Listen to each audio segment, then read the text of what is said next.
En medio de intensos disturbios, el expresidente Rafael Correa rindió su versión por el caso Petrochina y el atentado de San Lorenzo en la Fiscalía de Guayas. Cerca de concluir el 100% del escrutinio nacional, el sí continúa ganando en las 7 preguntas de la consulta popular. Consejo Administrativo Legislativo aceptó a trámite la solicitud de juicio político contra el superintendente de comunicación Carlos Ochoa. Fiscalía acusa al presidente de Sedatos, Ángel Polibio Córdoba, de autor del delito de uso doloso de documento privado falso. En lo internacional, se intensifican ataques aéreos de Rusia a Siria, después que rebeldes derribaran y asesinaran a un piloto del ejército ruso. Además, ex médico de la Federación Estadounidense de Gimnasia suma una tercera condena de hasta 125 años de cárcel. Lunes 5 de febrero del 2018, amigos, es un gusto estar con ustedes aquí informándoles de las novedades que han ocurrido en las últimas horas en el país. Bienvenidos al Comercio TV en su emisión estelar. Aquí iniciamos. El expresidente de la República, Rafael Correa, desestimó las acusaciones y defendió las negociaciones de venta de petróleo a China. Por este tema y por el caso del atentado en San Lorenzo, fue citado a la Fiscalía de Guayaquil para rendir su declaración libre y voluntaria. Por un lado, los simpatizantes de Rafael Correa, que llegaron para respaldarlo. Por otro, detractores y militantes de Unidad Popular que también arribaron, pero para rechazar la presencia del exmandatario. En medio de ambos grupos, un fuerte resguardo policial y militar que luchó para evitar los enfrentamientos. En ese ambiente, en los bajos de la Fiscalía de la Merced en Guayaquil, llegó Correa para rendir su versión libre y voluntaria por 2 temas. Uno, las negociaciones con Petrochina. Hernán Ulloa, como representante de Fernando Villavicencio, no pudo participar de este acto. Porque al decir de ellos, Fernando Villavicencio no se considera como un denunciante. Porque siendo un delito de peculado, aquí el ofendido es el pueblo ecuatoriano. Por ende, cualquier persona tenía la libertad para hacerle preguntas en esta diligencia que además es pública. El expresidente desestimó estas acusaciones. Entonces, en este caso de Petrochina, no hay absolutamente ninguna responsabilidad de mi parte. Conceptualmente son excelentes operaciones. Se dividen en crédito que me da un banco y garantizo suministro de petróleo. El crédito del banco entra al presupuesto, la venta del petróleo entra al presupuesto y se paga el crédito con impuestos, con lo que hay en caja, no con petróleo directamente. Y esto nos protegió en las épocas más duras. Rafael Correa también se refirió al otro tema por el que acudió a la Fiscalía, el atentado en San Lorenzo, provincia de Esmeraldas. Yo había pasado 2 días antes por San Lorenzo. En redes sociales, que esto es una advertencia para el MAS, etc. Entonces, un amigo me llamó y me dijo, hablamos. Presidente, esto no es nada contra ti. Esto es algo vinculado con el narcotráfico, aparentemente, perfecto. Casi 3 horas duró esta diligencia. Por la concurrencia de personas y el cercamiento policial en los bajos del edificio público, estas calles céntricas de Guayaquil estuvieron bloqueadas por un poco más de ese lapso. Informó Marcela Maquilón. En este mismo tema, la prohibición de salida del país en contra del expresidente Correa es lo que demandan se aplique desde la Unidad Popular y otros sectores sociales, quienes exigen que el exmandatario sea investigado por la preventa de crudo ecuatoriano a Petrochina, entre otros temas.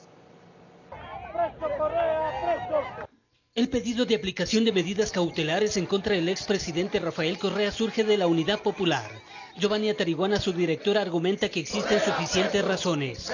Hemos hecho la petición formal una vez más para que el fiscal Vaca Mancheno pida medidas cautelares, la prohibición de salida del país del expresidente Correa. Hasta la Fiscalía General junto a Atariguana llegó Andrés Páez, ex candidato a la vicepresidencia de la República, el activista político Fernando Villavicencio, entre otras personas. Villavicencio cuestionó que la audiencia prevista para este lunes en Quito, para tomarle la versión a Correa, haya sido trasladada a otra ciudad. Y por petición de Rafael Correa se moviliza a la ciudad de Guayaquil y también moviliza al fiscal, en este caso a Fabián Salazar. En la Fiscalía se aperturó una investigación por supuestas irregularidades en la preventa petrolera a Petrochina. en el anterior mandato. Pero este no sería el único supuesto delito que piden se investigue. Estamos hablando de la responsabilidad de Correa de haber dispuesto la contratación de líneas de crédito por 18.000 millones de dólares y que estas líneas de crédito se pagan con petróleo. Estamos hablando de una pérdida de $4 por barril promedio, el mayor atraco de la historia, cerca de 2.000 millones de dólares. Villavicencio es parte de la diligencia legal y quiso interpelar directamente a Correa. De la protesta pacífica también participó César Montúfar. Vamos a exigir que el fiscal tome las medidas que sean necesarias, en primer lugar para pedir a un juez el pedido de prohibición de salida del país y en segundo lugar la vinculación penal de Rafael Correa a este proceso. Informó Héctor Romero.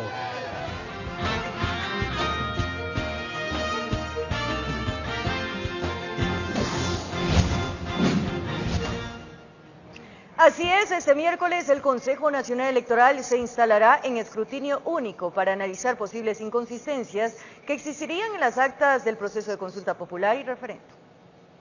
El haber podido efectuar el escrutinio casi al 100% a 17 horas de cerrado el proceso de consulta popular y referéndum tiene una explicación para los consejeros del Consejo Nacional Electoral.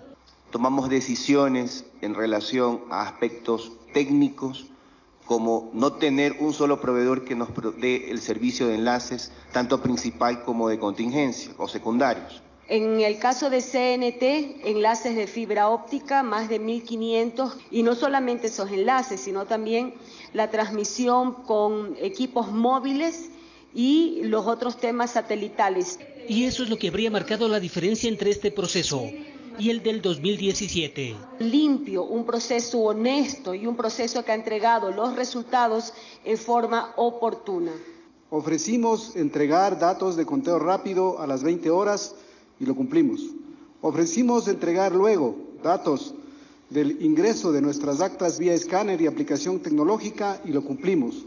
Para el miércoles el Pleno del CNE tiene previsto instalarse en escrutinio único, donde se conocerán posibles inconsistencias que existirían en algunas actas. En cuanto a los recursos administrativos que pudieran presentarse tanto ante las juntas provinciales o la Junta Especial del Exterior, estamos recibiendo esos recursos por parte de las organizaciones políticas y sociales. De acuerdo al Código de la Democracia, tendrían 10 días para promulgar los resultados oficiales. Desde la Policía Nacional el reporte es que en las votaciones se registraron 559 citaciones a nivel nacional, detenidos por boletas de apremio 417, detenidos por otras causas legales 541 y 19 locales clausurados por infringir la ley seca. Dentro de lo que está establecido en el Código de la Democracia, artículo 291, numeral 1, 2, 3 y 4. Informó Héctor Romero.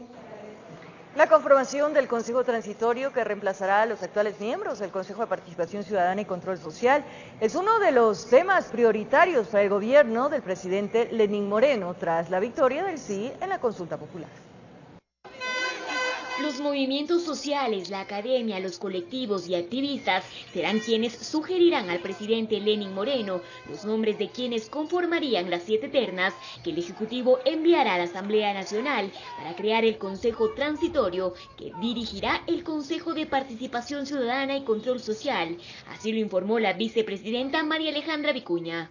Los nombres de los mejores hombres y mujeres que tengan una trayectoria intachable, un activismo comprobado, una probidad notoria, evidentemente que como consta en el anexo y como ha sido manifestado por el presidente, no tengan vinculación a partidos políticos. Y es que el tiempo apremia, pues el Consejo Nacional Electoral está a puertas de convocar a las elecciones seccionales del 2019, donde mediante voto popular se deberán elegir a las nuevas autoridades del Consejo de Participación Ciudadana. Pero la normativa para ello deberá implementarse en el Código de la Democracia un año antes de los comicios, es decir, antes del próximo mes de abril. El Consejo Nacional Electoral también tiene la obligación de cumplir ese mandato popular y definitivamente deberá adecuar los tiempos electorales y el cronograma electoral respecto a ese mandato popular, producto de la consulta popular. Indicó también que ya se trabaja para operativizar la pregunta 7, con la que se busca incrementar la zona intangible y reducir el área de explotación petrolera en el Yasuní. Conformar la comisión técnica que va a establecer las coordenadas respecto a la pregunta 7 sobre el Parque Nacional Yasuní. Para ello señaló que la Secretaría Jurídica de la Presidencia ya trabaja en el desarrollo de los decretos ejecutivos. Sobre todo en el tema de la conformación de la comisión técnica y por otro lado la elaboración del proyecto de ley reformatoria de ley derogatoria de la ley de plusvalía y por supuesto la implementación de la fase de transición del Consejo de Participación Ciudadana y Control Social. La segunda mandataria además se refirió a la votación mayoritaria que obtuvo el no en algunas preguntas en la provincia de Manabí. Creo que los resultados de Manabí nos obligan a hacer un análisis primero más exhaustivo, a redoblar esfuerzos por atender evidentemente los temas que están pendientes, insistir en que la reconstrucción es una prioridad para el gobierno nacional. En Quito informó Adriana Rojas. Y los miembros del Consejo de Participación Ciudadana aceptaron los resultados de la consulta popular. Sin embargo, el consejero Edwin Jarrín anunció que esperará el pronunciamiento de la CID ante la demanda de inconstitucionalidad que presentó por la pregunta 3. Tras conocer la victoria de la pregunta 3 de la consulta popular y referéndum, el futuro de los actuales miembros del Consejo de Participación Ciudadana y Control Social está dicho. Serán reemplazados por un consejo transitorio. Pese a estos resultados, el consejero Edwin Jarrín señala que seguirá trabajando para demostrar la inconstitucionalidad de la misma. Yo gané un concurso de méritos de oposición de libre postulación con impugnación ciudadana y veeduría ciudadana, y mi periodo es del 2015 al 2020. Seguiré exigiendo a instancias nacionales e a instancias internacionales que se dé un informe de constitucionalidad de la pregunta 3 de la consulta. Por lo pronto informó que seguirá trabajando hasta ser notificado. Sin embargo, dijo que ya ha empezado a desocupar su despacho. Porque no me sorprendería con la prepotencia y el irrespeto que se tiene a la Constitución, que sea la policía la que venga a desalojarnos. No me sorprendería. Esto mientras que el resto de consejeros se pronunció mediante un comunicado de prensa. Hoy, el pueblo del Ecuador se ha pronunciado en las urnas a través de un referéndum y consulta popular, al margen de las condiciones en las que este proceso se dio. El día de hoy se ha manifestado la voluntad del soberano, quien es nuestro único mandante. El Consejo Transitorio será electo por la Asamblea Nacional a través de 7 ternas enviadas por el presidente Lenín Moreno. En Quito informó Adriana Rojas. Mientras que en la Asamblea existen criterios divididos en torno al mecanismo que se debe utilizar para implementar los resultados de la consulta, los legisladores no tienen claro el panorama. En la Asamblea, los legisladores no tienen claro cuál es el camino a seguir para poder implementar los resultados de la consulta popular tras el triunfo del sí. Unos afirman que todos los temas consultados deberán pasar por las manos de la Asamblea. Otros dicen que no es necesario, que la consulta debe ser publicada directamente en el registro oficial.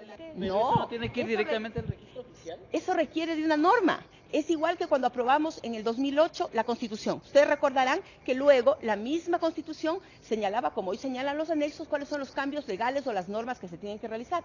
En este caso tiene que haber una norma, porque si no, el mandato popular es inaplicable. Es importante que en la Asamblea Nacional los legisladores nos comprometamos a que se cumpla lo que pidió el pueblo ecuatoriano el día de ayer.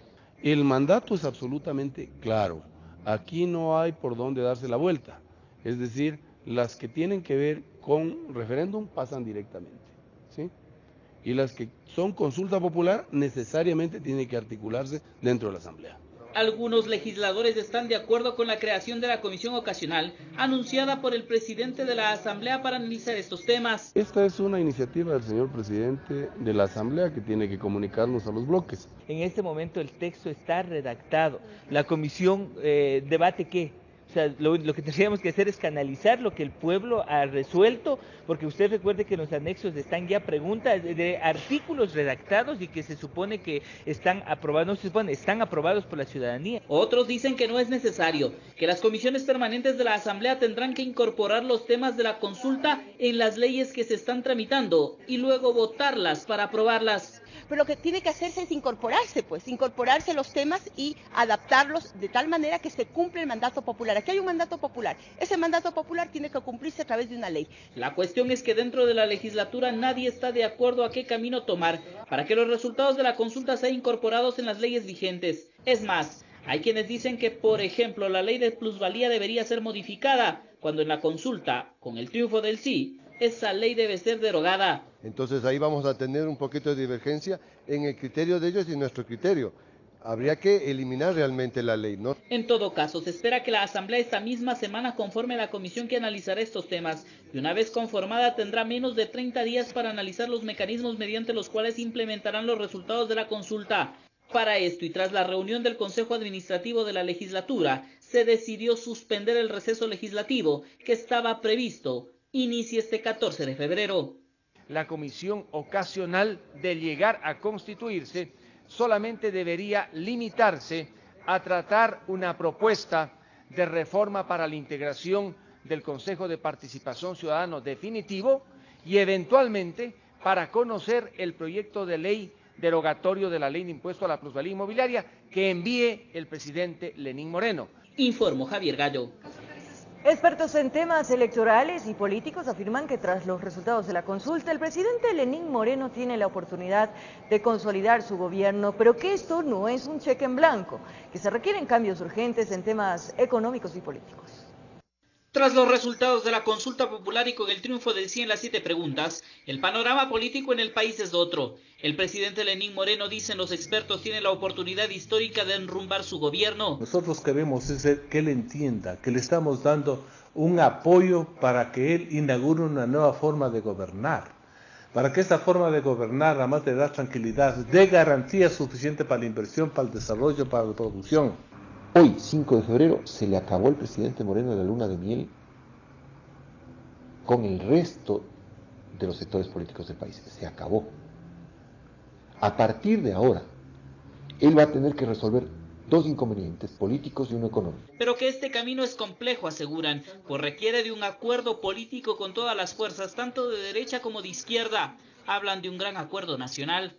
Entonces, en este momento, se va a demostrar qué tan patriótica ha sido esta disposición ecuatoriana hacia la apertura democrática expresada en la consulta, o si lo único que estaban haciendo es contrayendo las garras para después darle un zarpazo al poder del presidente Moreno. Porque si él no asume este reto y no convoca a todos a llegar a un pacto, y este pacto en el que deberían estar la empresa privada, deberían estar los trabajadores, los sectores sindicales, no vamos a lograr nada. Y que ese acuerdo político va de la mano con un plan económico urgente, que el gobierno no puede esperar más tiempo para tomar decisiones que encaminen al país hacia la recuperación económica y la lucha contra el desempleo. Pero ese acuerdo nacional de gobernabilidad también dependerá de que el presidente ya saque y ponga sobre la mesa las cartas del manejo económico para la solución de la crisis, para la generación de empleo, para la reactivación del sector privado, para la reactivación del comercio. Y comenzar a recoger a personas que con mucha inteligencia están a disposición del presidente de la República. Yo creo que si él no hace esto, no llega a este pacto social y pone a los mejores hombres del Ecuador a administrar con él la cosa pública, va a fracasar en el gobierno. En este proceso electoral, dicen, uno de los grandes derrotados es el expresidente Rafael Correa, pero que esta derrota electoral no quiere decir que Correa esté debilitado. Que para el país en este momento Correa ya no debería ser un elemento de discusión. Yo creo que el país debería virar la página y empezar a pensar en la gobernabilidad, en la salida de la crisis, en tener objetivos nacionales. No, en Latinoamérica no se puede decir que todas las personas ya quedan olvidadas. Es un país donde hace falta líderes. Simplemente la gente siempre recurre a los pocos conocidos que hay. Pero como le dije, con esta consulta, como ya se archiva la posibilidad de la reelección, van a surgir nuevos liderazgos. El camino del gobierno es complejo, concuerdan los analistas, pero si se toman las medidas políticas y económicas adecuadas, Lenín Moreno podría sortear los 3 años que le restan en el poder. Informó Javier Gallo. Además, como exitosa y sin registro de novedades, fue como los representantes de las misiones internacionales señalaron al proceso electoral de la consulta popular y referéndum del pasado 4 de febrero. Como la Unión Interamericana de Organizaciones Electorales UNIORE, el Consejo de Expertos Electorales de Latinoamérica y la Asociación de Organismos Electorales del Mundo, AGUED, entregaron a los miembros del Consejo Nacional Electoral el informe preliminar del referéndum popular, quienes destacaron la organización del proceso electoral de consulta popular y referéndum. Para la misión de UNIORE, producto de su desplazamiento a diversas zonas del territorio ecuatoriano y de los contactos con electores y participantes en el proceso electoral, no se han registrado irregularidades de naturaleza tal que invaliden o deslegitimen el proceso electoral. Esta misión no ha reportado ningún tipo de denuncias ni irregularidades durante el desarrollo del proceso. La misión considera que el proceso se realizó de manera exitosa y que la voluntad de los ciudadanos libremente expresada en las preguntas del referéndum y consulta popular 2018 se respetó. Por su parte, Gastón Soto, representante del Consejo de Expertos Electorales de Latinoamérica, destacó la inclusión de estudiantes universitarios que formaron parte de las mesas y presentó además algunas recomendaciones.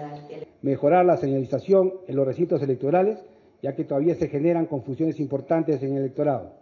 Y B, buscar una más efectiva separación entre los biombos. Fabiola Marín, representante de AWED, destacó el trabajo del CNE por haber realizado la consulta popular y referéndum en un plazo corto. Y felicitar al CNE que en un corto plazo de 65 días pudo llevar a cabo unas elecciones libres, transparentes, tranquilas.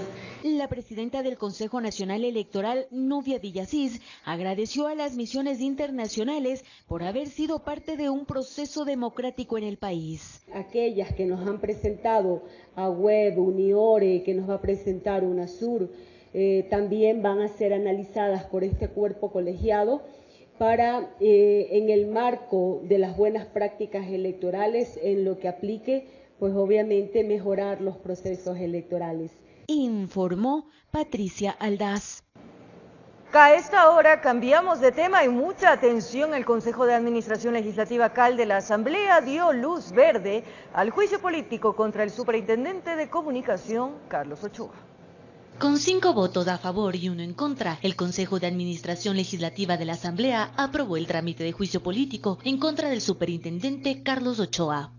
Inmediatamente se remitirá a la Comisión de Fiscalización el juicio político admitido. La comisión presidida por la asambleísta María José Carrión tendrá 5 días para conocer el trámite y verificar que cumpla con los requisitos constitucionales. Si lo califica, será notificado a Ochoa, quien tendrá 15 días para ejercer su derecho a la defensa y presentar las respectivas pruebas de cargo y descargo, que serán debatidas dentro de la comisión, para luego realizar un informe. El informe que determinará en la comisión si es que se inicia el juicio político en el Pleno ya. Los legisladores Patricio Donoso y Luis Fernando Torres coinciden en que el trámite, ahora en manos de la comisión, debe proceder de forma eficaz. El juicio político se da, la decisión del CAL ha sido frontal y por supuesto espero que la Comisión de Fiscalización actúe así, de rápido, así de expeditamente, así de responsablemente. Tan contundentes son las pruebas presentadas por la asambleísta interpelante que la Comisión de Fiscalización no tendrá pretexto alguno para dilatar el proceso y, peor aún, para archivarlo. El pedido de juicio político contra el superintendente se presentó el pasado 31 de enero con 53 firmas de respaldo, alegando que el también periodista habría incumplido la Constitución y las leyes sobre el respeto y la libertad de información y prensa. Y el señor Ochoa tiene que rendir cuentas a ustedes, a la ciudadanía, tiene que rendir cuentas a los medios de comunicación. Ochoa también fue glosado por la Contraloría a fines de 2017 por supuestas irregularidades en su gestión como director de noticias de un medio incautado, informó Carolina Basante. En tanto, la Contraloría General del Estado ratificó la destitución de Carlos Ochoa como superintendente de comunicación por administración, contratos y convenios relacionados con los derechos de transmisión y retransmisión de los partidos de fútbol, mientras era director de noticias de un canal incautado. Ochoa aseguró que impugnará ante el Tribunal Contencioso Administrativo la resolución, lo que suspendería su ejecución. Ahora les contamos con una información importante también. La Corte Nacional de Justicia le negó un pedido de revisión de la sentencia que pesa en contra del ex asambleísta de oposición Galo Lara. Le ratificó la condena de 10 años de prisión en calidad de cómplice de un triple asesinato ocurrido en el 2011 en Quinsaloma, Los Ríos. El tribunal encargado de analizar y deliberar este pedido resolvió declarar improcedente el recurso de revisión. Para Magali Soledispa, jueza y presidenta del tribunal, se mencionó que no ha presentado pruebas que destruyan el estado de culpabilidad establecido previamente por la justicia. Ahora es momento de nuestra primera pausa en el Comercio TV. Mucha atención al regresar en La Tacunga, 2 fallecidos y varios heridos tras una fuerte explosión en el interior de una vivienda. Los detalles al regresar.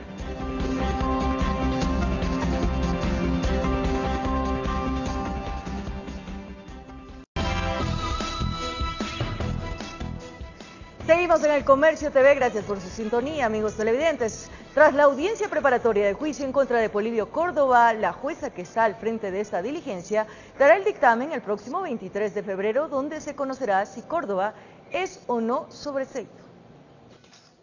Este lunes 5 de febrero se desarrolló la audiencia preparatoria de juicio en contra de Polibio Córdoba. La fiscal Cecilia Garzón acusó a Córdoba como autor del delito de uso doloso de documento privado no justificado. Esto durante las elecciones presidenciales del 2017, donde Sedatos habría alterado datos relacionados a la elección, generando dudas en los resultados oficiales, hecho que, a decir de la fiscalía, causó una conmoción social que derivó en un reconteo de votos. Esta acusación fue desestimada por la defensa. Lo que pasa es que al doctor Córdoba no se lo está acusando como titular de Sedatos, sino a título personal, como Ángel Polibio Córdoba. Si es así, deberían presentarse documentos realizados a título personal por el doctor Córdoba, con las falsificaciones que supuestamente la Fiscalía debe establecer y debe enseñar a la jueza que tiene una causa probable para ir a juicio con esas falsificaciones y que el perito las defenderá. Así también la Fiscalía presentó un correo entre Polibio Córdoba y Guillermo Lazo. En este mensaje, según la Fiscalía, existiría una relación de amistad entre las dos personas. Yo pues en el año nuevo yo creo que se mandan saludos a muchas personas. Eso no quiere decir de que somos asociados a nadie. La parte acusadora mostró 3 cheques de la firma Liber Costas a Sedatos. Cada uno superarían los $600.000. El Liber Costas sería una empresa que tiene relación con un banco y con Guillermo Lazo. Esta acusación también fue negada por Polibio Córdoba. Y todas las facturas que presentó son como resultado de trabajos realizados, pagos recibidos, impuestos pagados.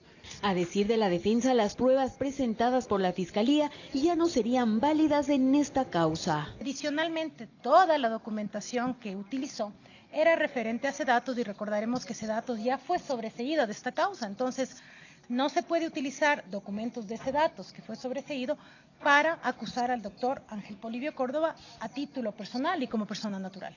Al mediodía la audiencia fue suspendida por un quebranto en la salud de Polibio Córdoba. En horas de la tarde se retomó la misma, donde la jueza que lleva el proceso llamará a las partes para el 23 de febrero para dar a conocer la decisión del tribunal, si hay o no sobreseimiento en contra de Polibio Córdoba. Informó Patricia Aldaz. Más de 800 personas que tenían boletas de captura fueron detenidas el fin de semana de elecciones. El trabajo de las autoridades se cumplió a nivel nacional.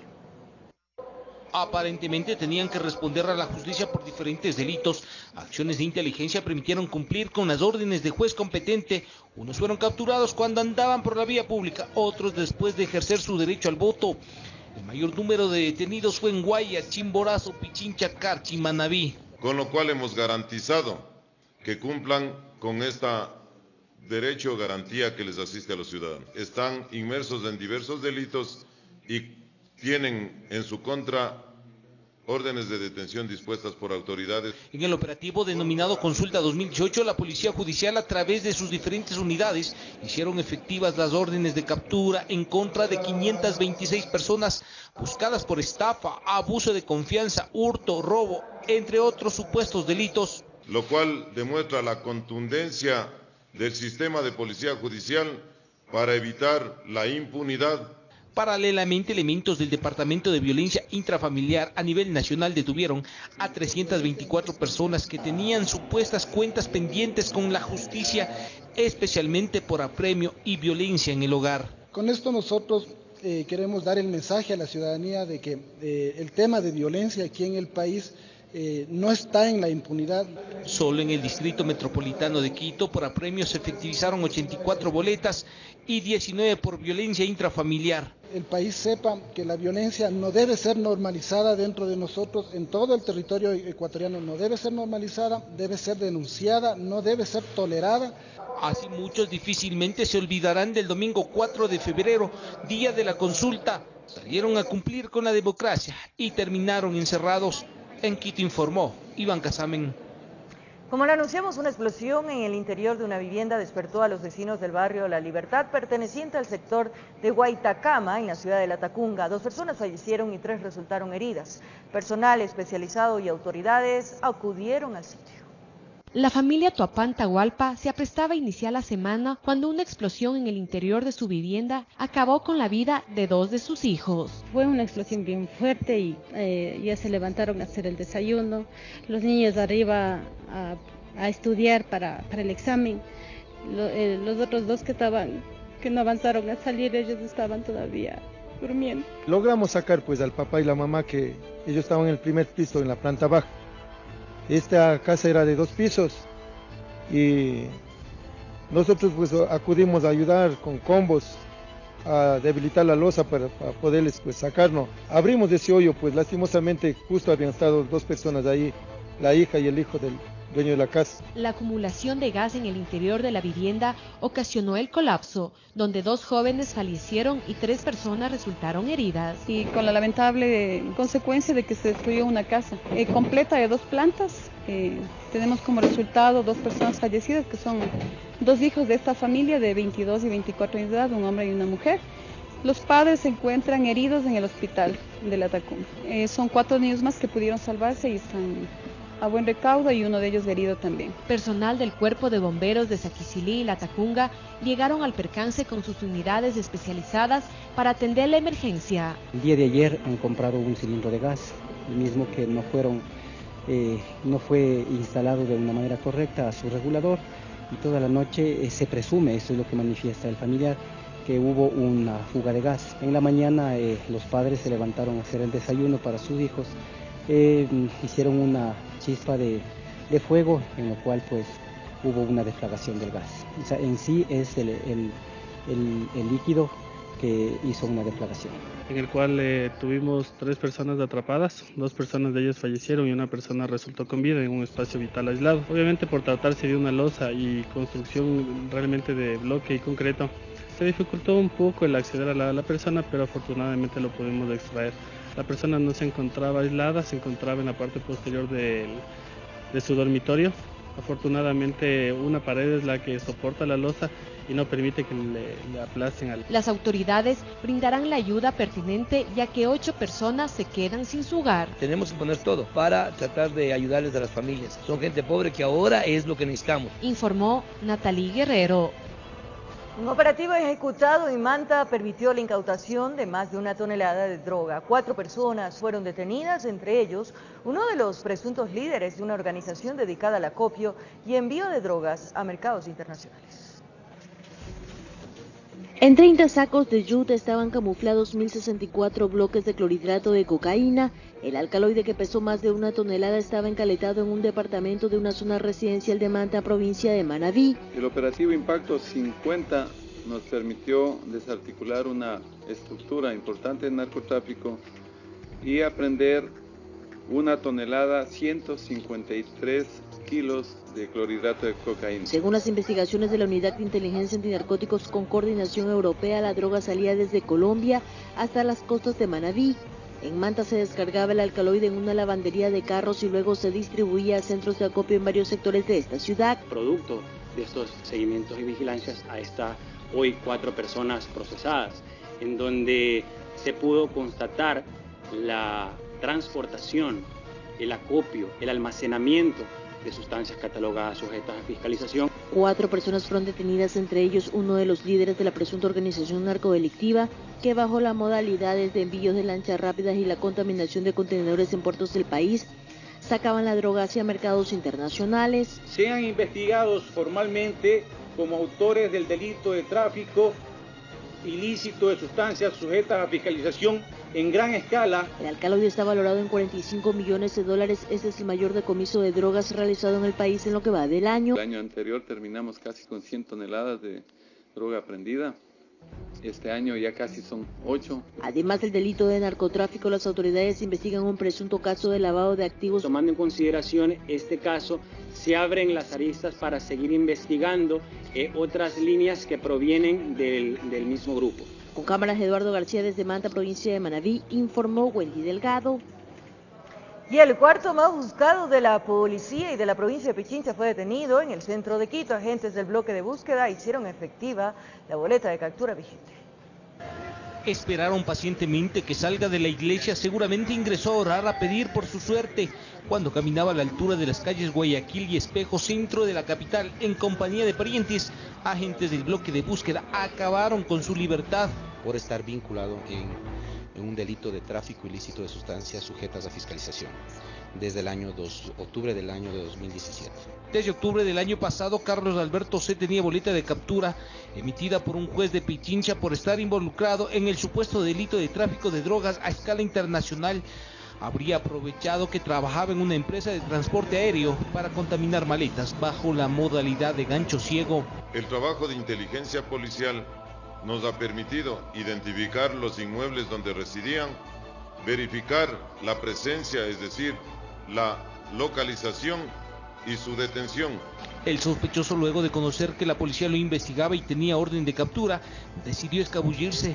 Luego del análisis respectivo fue colocado en el puesto 4 de la lista de los más buscados de la provincia de Pichincha. Estaba entonces en calidad de prófugo. Así es, en este momento ya está detenido, se le puso a órdenes de esta autoridad, quien dispondrá el traslado a un centro de rehabilitación. Sabía que lo estaban buscando por cerca de 3 meses, logró caminar a escondidas. De acuerdo a los seguimientos y vigilancias, era muy prolijo en sus movimientos, pero la suerte lo abandonó y ahora a responder por sus presuntos actos al margen de la ley. Realizar análisis del entorno familiar y a través de diferentes técnicas de investigación policial. Estaba en la vía pública. Estaba en la vía pública, no, se encontraba en la Plaza Grande. En Quito, informó Iván Casamen. Un indigente que vivía en la parte baja del puente de la Recoleta fue encontrado sin vida por sus amigos. Aparentemente se trataría de una muerte natural. Sus únicos amigos, esos que le extendieron la mano en los momentos más difíciles de la vida, fueron esos mismos los que en la mañana, al ver que no se movía, que inmóvil permanecía envuelto entre las cobijas rotas y ropa vieja, se acercaron y confirmaron que el padrino ya no respiraba, que estaba frío. Aproximadamente unas 5 horas que ya había fallecido. Aparentemente el hombre el fin de semana salió de una casa de salud, pero su cuadro clínico, en vez de mejorar, presuntamente se complicó. La muerte lo atrapó en medio de la soledad. Sus amigos de la calle lo cuidaron en la medida de sus posibilidades, pero alguna enfermedad lo abrazó para siempre. No tenía huellas de violencia, padeció enfermedad, ya que en días anteriores había estado hospitalizado, según lo que indican los demás compañeros indigentes que han salido a vivir con él. Vivía al filo del río Machancara, en la parte baja del puente de la Recoleta, centro-sur de la ciudad. La infraestructura era utilizada como vivienda, pero en realidad era una covacha improvisada. En el lugar algunas cosas que seguramente reciclaron y que utilizaban para descansar. Le habían sacado del hospital, le había traído del hospital y al parecer tenía una operación. Se conocen las causas. Ni los amigos sabían su nombre, solo que algún día llegó y se ganó un espacio en ese lugar. Vivía de la caridad y de lo que podía reciclar, pero la calle le pasó factura. Se acostó a dormir y el descanso eterno no le dejó ver la luz del nuevo día. ¿Él estaba enfermito? Sí, él estaba enfermo. Dicen que tiene SIDA, no sé. Algunos curiosos comentaban que paraba en la esquina, aprovechaba del semáforo para buscar cualquier moneda. Como NN fue levantado el cadáver y trasladado hasta medicina legal. En Quito informó Iván Casamen. En otro tema, los taxistas que fueron detenidos el pasado 30 de enero por obstaculizar la Panamericana Norte pidieron disculpas a la ciudadanía. Aseguraron que no volverán a tomar esas medidas que afecten la libre circulación en el sector. Quiero pedirles disculpas por los hechos suscitados el 30 de enero. Pedir disculpas a la comunidad de Calderón. Pedir disculpas a mis amigos, mis familiares, a mis hijos. Pedir disculpas a todas las personas que se trasladaban de fuera de la ciudad. Así fue como representantes de los taxistas informales de Carapungo pidieron disculpas frente a la Policía Nacional. Disculpas públicas por los hechos suscitados el 30 de enero del 2018. Quiero dejar en claro que no fue mi intención agredir verbalmente ni físicamente. Esto se da después de que el 30 de enero pasado los transportistas cerraran la Panamericana Norte en un intento porque su solicitud de legalidad sea escuchada. Esta manifestación ocasionó que muchas personas llegaran tarde a sus trabajos debido al tráfico que se generó no solo en el sector, sino en toda la Simón Bolívar. Alberto Blanco Dávila, comandante del distrito de Calderón, aseguró que por ello estas disculpas son para la ciudadanía. Las disculpas son para cada uno de los vecinos de Calderón, a quienes se violentaron los derechos de libre movilidad y a que no se les permitió salir y cumplir con las diferentes actividades. Pero no solo fueron las disculpas, también se comprometieron. Y esto nunca más se va a repetir de mi parte. De estas situaciones no se volverá a repetir, al menos de mi parte. De esta manera la autoridad espera que estos actos que ocasionaron incomodidad a los vecinos del sector no se repitan. En Quito informó Andrea Urbe.